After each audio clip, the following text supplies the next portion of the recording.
Guys, yung paggawa pala natin ng reels guys, ay hindi rin pala masyadong nakakabuti yung galing sa mga editing guys. Yung nagre-reels tayo tas masyadong edit guys.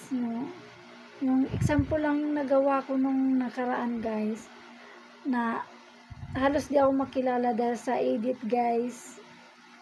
O diba guys, galing sa ibang apps.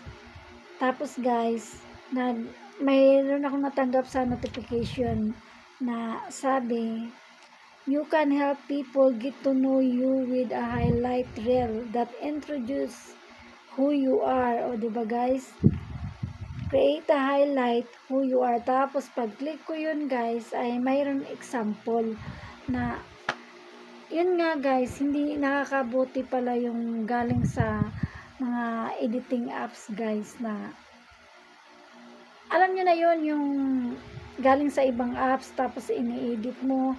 O diba guys, kaya hindi pala masyado yung nakakatulong guys, dahil parang hindi tayo makikilala sa personal natin guys sa mga viewers.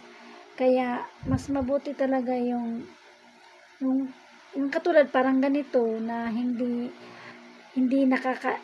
na-i-edit yung halimbawa wala nang mai-edit sa mukha ko. O diba guys, ganun. Yun pala guys, hindi pala masyadong nakakatulong yun guys. Yun lang guys, sana may natutunan. Follow me for more updates guys.